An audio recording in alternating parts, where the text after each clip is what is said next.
ഇന്ന് ഓഫീസിലുണ്ടായിരുന്നല്ലോ, ഞങ്ങൾക്ക് ആക്ച്വലി ഒരു പിസ്സ ട്രീറ്റ് ഉണ്ടായിരുന്നു. നമുക്ക് പിസ്സ വലിയ താല്പര്യം. അപ്പം ഞാൻ വിചാരിച്ചു വരുന്ന വഴിക്ക് ഞാൻ ഇങ്ങനെ ആലോചിച്ച് വന്നപ്പോൾ എനിക്ക് ഏത്തക്കാപ്പം കഴിക്കാൻ തോന്നി. കടയിൽ പോയി വാങ്ങിച്ചാൽ എനിക്ക് ഇഷ്ടമാവില്ല. എനിക്ക് ഒത്തിരി പഴുത്തിട്ടുള്ള ഏത്തക്കാപ്പം ഇഷ്ടമില്ല. എനിക്ക് കായ്ച്ചിരി പച്ചയായിരിക്കണം. അപ്പം ഞാൻ വിചാരിച്ചു വൈനോട്ട് ഉണ്ടാക്കിയാലോ എന്ന്. അങ്ങനെ ഞാൻ അവിടെ വരുന്ന വഴിക്കുള്ള ഒരു പച്ചക്കറിക്കടയിൽ കയറി നോക്കിയിട്ട് അവിടെ ഏത്തക്ക ഉണ്ടായിരുന്നില്ല. അപ്പം ഞാൻ വിചാരിച്ചു ഇന്നാണ് ഈ ഏത്തക്കാപ്പം കഴിക്കാൻ. പിരിച്ചിട്ടില്ലായിരിക്കും എന്ന് വിചാരിച്ചിട്ട് ഞാൻ പിന്നെയും വീട്ടിൽ വന്ന് ഡ്രസ്സൊക്കെ മാറി ഒന്ന് ഫ്രഷ് ആയി കഴിഞ്ഞിട്ട് എനിക്ക് വീട്ടിലേക്ക് ബ്രെഡും മുട്ടയൊക്കെ വാങ്ങിക്കണമായിരുന്നു. അപ്പോൾ ഞാനത് യൂഷ്വലി ബിഗ് ബാസ്ക്കറ്റിൽ നിന്ന് ഓർഡർ ചെയ്യാറ്. അപ്പോൾ അത് ഓർഡർ ചെയ്യാനിട്ടപ്പം കിടക്കുന്നു നീന്തപ്പഴം. പിന്നെ ഒന്നും നോക്കിയില്ല, ഇച്ചിരി ഏത്തക്ക കൂടെ ഞാൻ വാങ്ങിച്ചതിന് കൂട്ടത്തി. എന്നിട്ട് ഞാൻ ഇപ്പം ഏത്തക്ക ഉണ്ടാക്കാൻ പോവാം.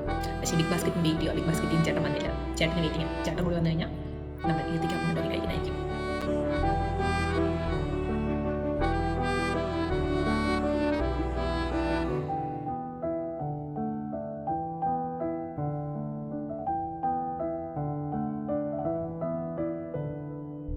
എൻ്റെ വീഡിയോകൾക്ക് പൊതുവെ ലൈറ്റ് ഇച്ചിരി കുറവാണ്. കാരണം എൻ്റെ വീട്ടിൽ ലൈറ്റ് ഇച്ചിരി കുറവാണ്. എനിക്ക് ലൈറ്റ് നാച്ചുറൽ ലൈറ്റ് ഭയങ്കര ഇഷ്ടമുള്ള ഒരാളാണെങ്കിലും ഈ വീട്ടിൽ ലൈറ്റ് ഇച്ചിരി കുറവാണ്. അതുകൊണ്ട് ഉള്ള ലൈറ്റിൽ നമ്മൾ അഡ്ജസ്റ്റ് ചെയ്യണം. പാൻ ചൂടാക്കുക, എണ്ണ ഒഴിക്കുക.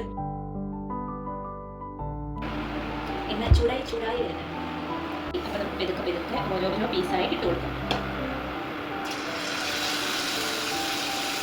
ഭയങ്കര ഷേപ്പ് ഒന്നും കാണുന്നതാണ് എൻ്റെ സമയത്ത്. എണ്ണയ്ക്ക് അത് ഭൂമി കിടക്കാനും മാത്രമില്ല. നമ്മളുള്ളത് അഡ്ജസ്റ്റ് ചെയ്യും. കാണിച്ചതേ